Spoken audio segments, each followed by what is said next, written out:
Assalamualaikum. Myself Sayyid Mohammad Hammad and welcome to my YouTube channel Chemistry with Sir Hammad.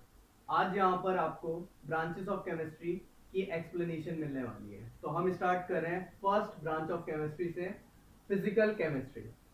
Physical chemistry में हम study करते हैं एक relationship को। किसकी रिलेशनशिप को? पीस ऑफ मैटर की। पीस ऑफ मैटर की कौन सी रिलेशनशिप? स्पेसिफिक टाइप की, जिसमें आएंगी फिजिकल प्रॉपर्टीज और कंपोजिशन। कंपोजिशन क्या होती है हमने लास्ट टाइम भी डिस्कस किया था।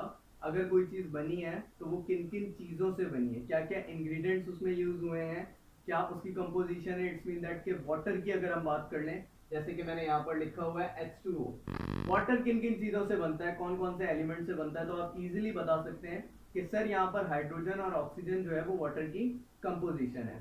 Next, physical properties. Physical properties हमने काफी सारी डिस्कस की थी, जो हम अपेरेंट लुक देखकर बता देते हैं किसी भी स्पेशी का। तो यहाँ पर अगर हम बात करें वाटर की कंपोजिशन का, तो वो H2 और O थी। तो वाटर की कंपोजिशन डिपेंड करेगी फिजिकल प्रॉपर्टीज पे।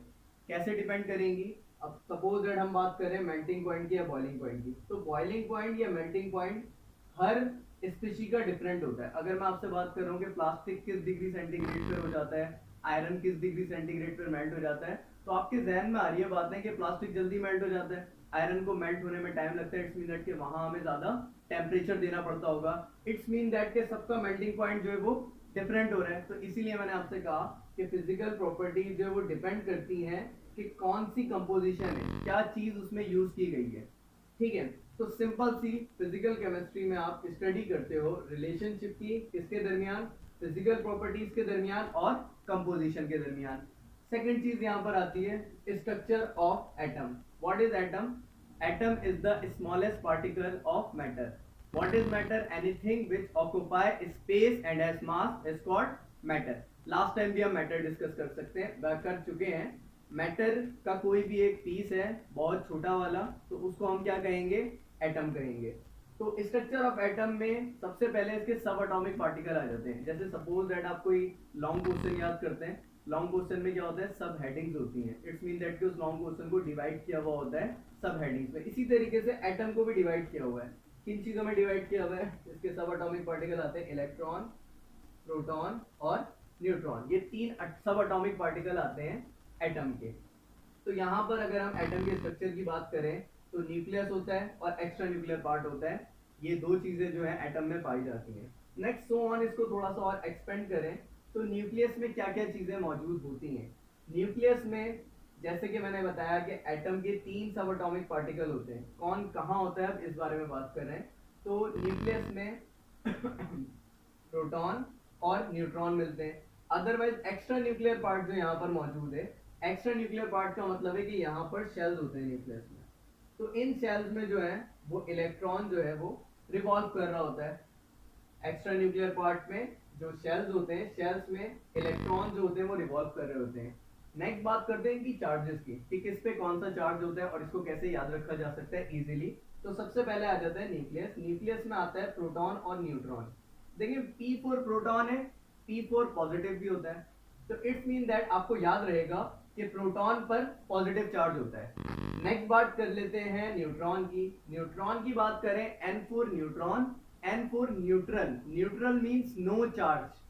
तो N4 न्यूट्रॉन हुआ, N4 न्यूट्रल हुआ। इट्स मीन दैट कि न्यूट्रल पर कोई चार्ज नहीं होता। तो अगर आपसे पूछा जाए कि न्यूक्लियस पे क्या चार्ज है, तो आप कहेंगे कि प्रोटॉन पे पॉजिटिव होता है, इसीलिए न्यूक्लियस पे भी क्या चार्ज होगा? पॉजिटिव चार्ज होगा। न्यूक्लियस पे क्या चार्ज होता है? ओवरऑल पॉजिटिव होता है। नेक्स्ट आगे बात करते हैं, एक्स्ट्रा न्यूक्लियर पार्ट में शेल्स होते हैं, शेल्स में इलेक्ट्रॉन होते हैं। इलेक्ट्रॉन की बात कर रहे हैं तो एक चीज देखें, इलेक्ट्रॉन का वर्ड स्टार्ट हो रहा है ई से। अगर हम बात करें नेगेटिव की, तो नेगेटिव वर्ड जो है वो एंड किस पे होता है? ई पे। तो इस तरीके से आप याद रख सकते हैं कि इलेक्ट्रॉन पर कौन सा चार्ज होगा? नेगेटिव चार्ज होगा। इजीली इस तरीके से याद कर सकते हैं। अब नेक्स्ट लास्ट में एक क्वेश्चन किया जाता है कि एटम पर क्या चार्ज होगा। अगर प्रोटॉन पर पॉजिटिव है, इलेक्ट्रॉन पर नेगेटिव है, तो एटम पर भी तो कंप्लीट कोई चार्ज होगा ना। तो यहाँ पर एक चीज समझिएगा कि जब भी एटम की बात की जाएगी, तो जितने उसमें प्रोटॉन होते हैं उतने ही इलेक्ट्रॉन होंगे। तो इट्स मीन दैट कि प्रोटॉन इलेक्ट्रॉन हमेशा इक्वल होंगे, बट यहाँ पर मैंने 99% लिखा हुआ है। इट्स मीन दैट कि ऐसा होता है, लेकिन 99%, 1% कुछ कॉन्सेप्ट है जैसे आइसोटोप्स के, जो हम आगे डिस्कस करेंगे, तो वहां आपको पता चलेगा कि कभी ऐसा भी होगा कि प्रोटॉन और इलेक्ट्रॉन इक्वल नहीं होंगे, लेकिन 99% ऐसा ही होता है। जब भी एटम की बात करें अगर, तो एटम पे क्या चार्ज होगा, प्रोटॉन जितने उतने इलेक्ट्रॉन है। इट्स मीन दैट जितनी पॉजिटिविटी है इसमें उतनी ही नेगेटिविटी है, तो इलेक्ट्रिकली इस पे न्यूट्रल चार्ज आ जाएगा। न्यूट्रल चार्ज मींस दैट के नो चार्ज। अगर हम कंप्लीट एटम की बात करेंगे, कंप्लीट एटम की, तो इसके ऊपर क्या चार्ज होगा, नो चार्ज। क्यों, पॉजिटिव और नेगेटिव इलेक्ट्रॉन ने एक दूसरे को कैंसिल कर दिया होगा। नेक्स्ट सो ऑन, इसमें कुछ चीजें आप और पढ़ते हैं जैसे formation of molecule, behaviour of liquid, solid and gases. ये सब कुछ जो है फिजिकल केमिस्ट्री में हम डिस्कस करते हैं। Next branch of chemistry, it's organic chemistry. Organic chemistry की फर्स्ट डेफिनेशन हमारे पास क्या है, those compounds which we get from living organisms. It's mean that कि ऐसे कंपाउंड जो कि हम हासिल करते हैं लिविंग ऑर्गेनिज्म से, वो ऑर्गेनिक केमिस्ट्री में हम स्टडी करते हैं। लिविंग ऑर्गेनिज्म का मतलब जिंदा चीजें, जैसे कि प्लांट्स या एनिमल्स किंगडम। जैसे कि हम बायोलॉजी में पढ़ते हैं कि दो टाइप के किंगडम होते हैं, एक प्लांट किंगडम होता है, एक एनिमल किंगडम होता है। तो प्लांट एनिमल किंगडम से हम जो है कंपाउंड गेट करते हैं, वो ऑर्गेनिक केमिस्ट्री में हम स्टडी करते हैं। जैसे कि राइस, चावल, व्हीट, आटा, पोटैटो, आलू, इन सब में स्टार्च होता है, और स्टार्च जो है वो ऑर्गेनिक कंपाउंड है। नेक्स्ट शुगर कैन की बात कर लेते हैं। शुगर कैन मतलब गन्ना, गन्ने में से शुगर हम गेट करते हैं, जो कि ऑर्गेनिक कंपाउंड है। इसके अलावा नेक्स्ट आगे बढ़ते हैं तो हाइड्रोकार्बन।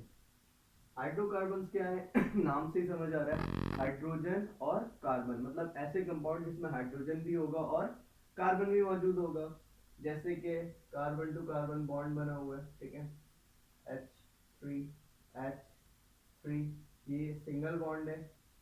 ETH, क्योंकि दो कार्बन मौजूद थे।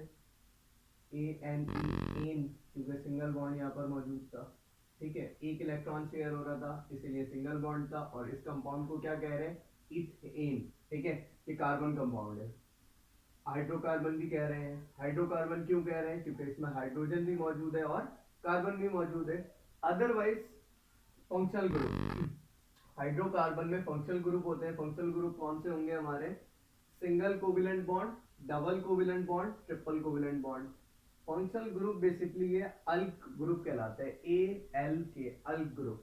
अगर सिंगल बॉन्ड होता है तो अल्कीन बोलते हैं, डबल बॉन्ड होता है तो अल्कीन बोलते हैं, ट्रिपल बॉन्ड होता है तो अल्काइन बोलते हैं। कंपाउंड के दरमियान में जो एलिमेंट्स होते हैं, अगर उनकी शेयरिंग ऑफ इलेक्ट्रॉन सिंगल होती है तो सिंगल कोवेलेंट बॉन्ड, डबल होगी तो डबल कोवेलेंट बॉन्ड, ट्रिपल होगी तो ट्रिपल कोवेलेंट बॉन्ड कहलाता है। नेक्स्ट आगे बात करते हैं एंड देयर डेरिवेटिव। डेरिवेटिव्स में क्या आ जाता है, डेरिवेटिव्स का मतलब होता है चेंज, किसी चीज से ड्राइव करके कोई चीज हमें हासिल हो। तो सिंपल सी बात है, ऑर्गेनिक कंपाउंड में कार्बन हाइड्रोजन होंगे, उनके साथ अगर हम इंट्रोड्यूस करवा देंगे, सपोज दैट नाइट्रोजन आ जाएगा या फिर कभी सल्फर आ जाएगा, तो वो उसका डेरिवेटिव कहलाएगा। अदरवाइज ऑर्गेनिक केमिस्ट्री की एप्लीकेशंस क्या होती हैं, फार्मास्यूटिकल, पेट्रोलियम, पेट्रोकेमिकल। अच्छा, पेट्रोलियम का मतलब समझिएगा क्या होता है। पेट्रोलियम का मतलब मैं ये समझता था, या बच्चे ये समझते हैं कि सिर्फ पेट्रोल के बारे में बात की जा रही है, तो ऐसा नहीं है।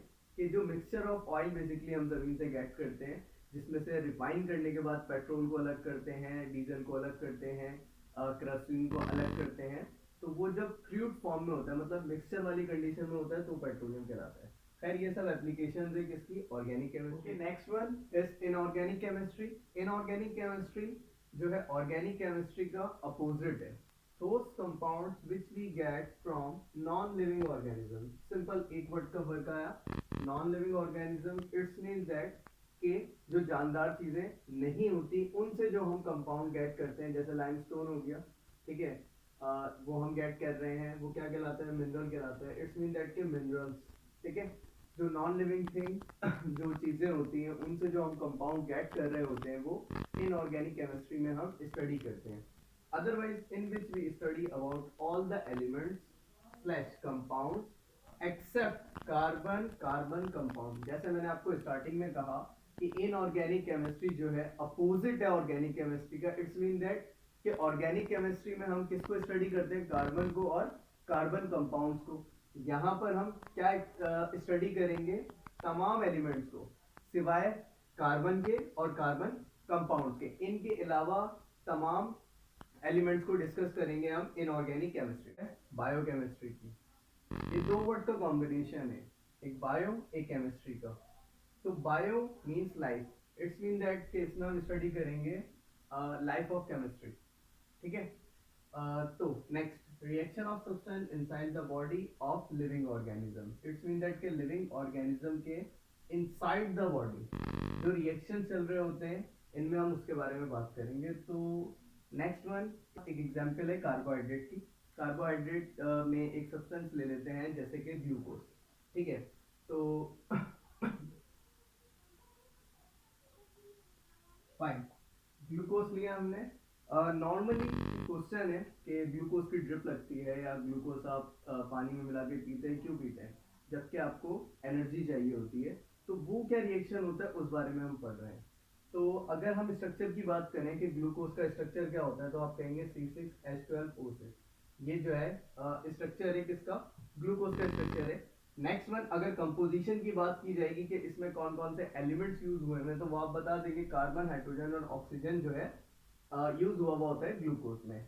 नेक्स्ट, अगर हम ग्लूकोज को इनटेक करते हैं तो रिएक्शन बेसिकली होता है क्या, हमें मिलता है क्या है, एक नाम है एड्यूसिन ट्राइफॉस्फेट, जो कि बेसिकली एनर्जी है। ग्लूकोज पीने के बाद या ग्लूकोज की ड्रिप लगाने के बाद जो केमिकल रिएक्शन इंसान की बॉडी में होता है, उससे हमें कौन सा केमिकल मिल रहा है या कौन सी एनर्जी मिल रही है, एड्यूसिन ट्राइफॉस्फेट। एंड देन जो वेस्ट होता है वो एक्सक्रीट कर देती है human body. That one is industrial chemistry, या फिर इसका एक और नाम होता है applied chemistry. Applied chemistry, applied word और इंडस्ट्रियल वर्ड, इससे आपको समझ आ रहा होगा कि इंडस्ट्रीज में अगर कोई चीज मैन्युफैक्चर की जाती है, इट्स मीन दैट कोई चीज बनाई जाती है, तो वहां पर जिस प्रोसेस के थ्रू बनाई जाती है, और लाइक सपोज दैट हम बात कर रहे हैं प्लास्टिक की, प्लास्टिक से बहुत से आइटम्स बनते हैं जो कि आपने देख रखे हैं, डिटर्जेंट हो गया नेक्स्ट सोप हो गया, फर्टिलाइजर्स हो गया, इन सब के बहुत यूजेस हैं।